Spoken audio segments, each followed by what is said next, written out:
Hey, what's up? It's been a little while, been a little bit. Yeah, I've been really busy as of late, so apologies for like the lack of uploads lately. I got that April Fool's video out after like a long stretch of not really having much up on the channel, and then now it's almost been a month. So what's been happening is I'm in the middle of a big move. As you can tell, background probably looks a little bit different. This ain't the room I've been filming Nitro Rad in since I started the channel. This is a brand new office.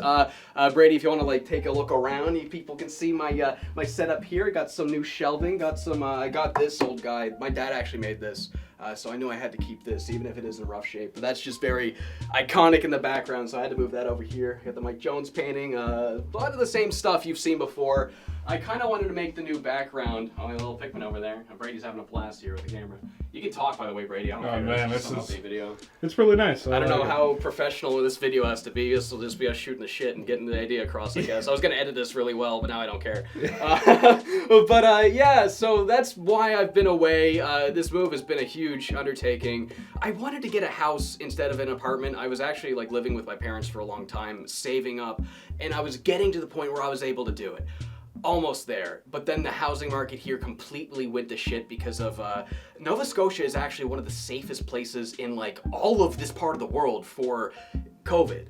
And because of that, a lot of people from like the middle of the country are selling their expensive homes and buying up all the houses here. The market is dog shit. And I really needed to get out of that house because for the last year, it's been like the most miserable year, dude. Like, my whole family's working from home. Everyone's always in Zoom calls. Everyone's like one room away from each other. All our offices are crammed together. No one's allowed to make any sound because they're, they got important government jobs. And it's like, it was beginning to feel illegal to get anything done. You know what I mean? Like, I couldn't wait any longer. I kind of sat on it thinking, yeah, this is my vision. This is what I'm gonna do. But it's like, you gotta do what you gotta do. You gotta whatever. So this is what we're doing for the meantime. Yeah, big move, big thing. Never really done anything like this before. I'm incredibly nervous, but I'm even more excited than I am nervous. I mean, it's my own space for the first time. I can do anything I want with this. So this is like amazing. I invested in some new gear. I got a new microphone. I actually got an XLR mic for the first time. I've been using crappy condenser USB mics since I started. I had a Samson CO1U, then I had a Samson G-Track. But Brady's been playing with those XLR mics lately, getting me checking those guys out, and it's like, what am I doing? Because back when I was in film school, we learned how to use all that stuff. But I was just kind of thinking, yeah, this is like on-set boom mic shit. Like that's what we had. We had the portable interfaces and like Zoom recorders and learned all that stuff. But it's just like, why am I not doing that for my job? It's just because a lot of this gear is expensive. And I just never want to make the investment, but it's like the moment it's like I'm making the big move, I decided to take a small chunk out of my savings to like, furnish the place and get a couple of things so we're not, like the two of us, me and my girlfriend moving out, we only have so much together, so we both took that out of our savings. And I just thought, you know what, okay, this is it. The microphone, I have the lights, I've saved up and got gear slowly over the years. The mic's pretty much the last thing I really want, so I just said, screw it. It was a little pricey, but I mean, it's for the videos. I have to do it. What am I doing? So yeah, that's what's been going on. I finally got everything set up. There's still a lot of work to do in the apartment, so we might still be a little bit. I might be until like, I don't know if I'll have a video out by the end of March or April, but by the end of May, I definitely will be having stuff out again. I've started working on the Jimmy Neutron versus Jimmy Negatron video. Felt kind of bad making that first Jimmy video and then being like, yeah, we're gonna do more. And then I really wanted to do Little Nightmares 2 because that just came out and I was in love with that game. And then the whole April Fool's thing, which I was working on, Brady was helping me too. Thank you so much for that, dude. No problem. Godsend. We actually filmed that at my girlfriend's house because we couldn't use my room because of the move. My room was empty, looked like dog shit. And that's, if you're wondering why that was in a different room, that's why.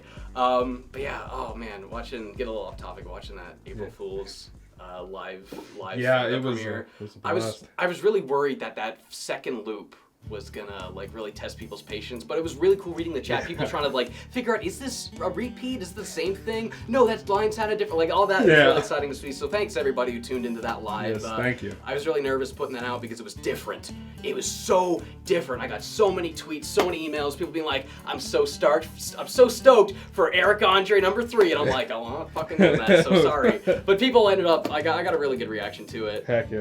The iCarly song that I paid to get get commission, got copyright claimed, because apparently now you can own a sequence of notes, so I barely made any money. It's like revenue sharing. I don't know. I've never had a YouTube thing tell me that before, and I barely made any money off of it. So that sucks ass. Hey, probably a good spot to plug the Patreon. If you want to support the channel, I got a Patreon. We have Brady and me have a $1 podcast. That's all it is. And then you get some behind the scenes stuff too. Sometimes I put out little pointers. Like if there's little things I've noticed myself that really improve my workflow, sometimes I'll put a video out like explaining that. There's like a couple of those already up there you just immediately get access to if you like subscribe, even if just for like 1 month. So yeah, that's a thing. If you'd like to help out in my month, but this is gonna be a bad month for revenue, but next month I'm gonna get my my ass kicked in gear. I'm gonna start getting stuff really done, because again, I got a brand new setup. I have everything really nicely put together, a new office, because my problem was my living space was my workspace. I was at my parents' house. I had one room. My bedroom was, but you were just looking at my friggin' bedroom.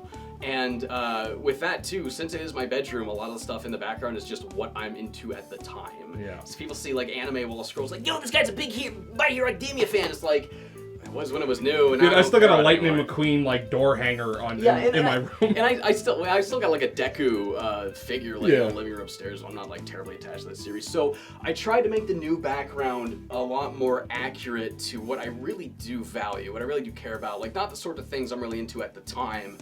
Things like My Hero Academia or like Yakuza, but stuff like I'm going to be very into forever, my favorite things. So stuff like Hollow Knight, Yume Nikki, Majora's Mask, Banjo, Metabots, Metal Gear, Star Tropics, Pikmin, Bionicle. Probably knows a lot of Bionicle. I sneak Bionicle references in my videos sometime. People always notice them, people always appreciate them. Next year I want to do the entire Bionicle series. Look how many I have. I have so many fucking Bionicles from when I was a kid. This is just a tiny portion of them. I could not fit all of the canister sets. I have almost all of the canister sets. Like, it is totally viable to be like, yeah, I'll collect them all at this point, just from how many I had as a kid. But obviously I couldn't fit them all in this room. But I thought I would display one from each. So I got like the red Toa Nuva, I got the white Toa Metru, I got the black Toa, the one where they were mutated, Toa Hordika.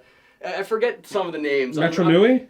Metro Nui. It was the second chapter of Metro Nui where they were mutated. I'm sure this makes no sense to people watching, so I'm going to stop talking. If you get me talking about Bionicle, I won't shut up. My girlfriend hates me for it, so let's not get into that. Let's wait till next year when I'm getting paid to talk about it. But yeah, that's what's coming soon. Well, that's not what's coming soon. It's coming next year. I should probably, before I end the video, go through what's coming soon. So Jimmy Neutron versus Jimmy Negatron, like I've mentioned, that's coming up. I finished the game. I started writing the script, got my gear together. I'm going to be spending this week doing that. So maybe early March, maybe late April, I don't know. And then after that, I'm gonna be probably bouncing between, I wanted to bounce between weird indie games and platformers, but there's a lot of topical platformers that came out I really want to cover at the same time. I'm getting overwhelmed with opportunities that I have to take, and I can't take them all. But I'm going to spend the remaining of the spring and summer trying to cover through a lot of platformers. I really want to review Balan Wonderworld because that thing is an enigma. That is a disaster piece. There is something there that could not happen because of something. I want to explore that. I want to look at those mechanics, those ideas, figure out why it didn't work, and I think Square Enix didn't give them enough time to finish that. I want to play through the whole thing and explore that. I really want to do that. Tai 2 got remastered. Yeah, I got a Tai poster in the background. That's actually signed by the director. They sent me that after they saw my review of the first game. They really appreciated the kind critique I gave to that. They put gyro in the game after I said that in my video. Isn't that bonkers? That's amazing. So now I'm not going to hold back critiquing Tai 2 now because maybe they'll improve that stuff. You know, yeah, it's got to be constructive. That actually make a difference. Apparently, that's sick. Yeah. And then I want to do Balan Underworld. I want to do Tai 3. And then there's another really awesome indie game I've been playing through called Blue Fire. It's kind of like if Hollow Knight were like a 3D platformer with kind of like elements of 3D Zelda, like the dungeons kind of feel very Wind Waker, and like the movement and the moveset on like the wall jumping, the feel of that, the wall running, it's in the dash, it's really, really fun, like great mechanics, platformer I want to talk about too. So I'm going to be bouncing between Jimmy Neutron and those other things until I can try to get to some weird stuff. I wanted to cover Suits too. I was going to, but I might try to slip that in at some point. I know I promised I want to cover more weird stuff. Towards the later half of the year, I want to cover LSD Dream Emulator finally. It's one of my favorite things on this planet Earth, and I want to finally make a really good video about it, really exploring what that thing is, why it's interesting. I'm gonna try and get someone to translate a lot of it for me, so I can really figure out like what is the nitty gritty with that piece of history. You know, like there's a manga with it. There is a CD. I have the CD soundtrack. The guy I bought that thing from years and years ago was friends with the guy that composed the soundtrack. That he told me about it. Yeah. There's like a lot with that thing that I feel like has not been properly explored in an easily digestible review type video that I really want to do. I think there's like one video and it's just kind of like, oh, this is kind of weird, and it's like obviously it's gonna be your reaction, but I kind of want to look a little further into it because it is what I played that so much in high school. Being a Yume Nikki fan, that just felt like PS1 Yume Nikki to me at the time. I just wanted to find everything in it, and I still know a lot about that game, but yeah. And maybe some other weird things, who knows.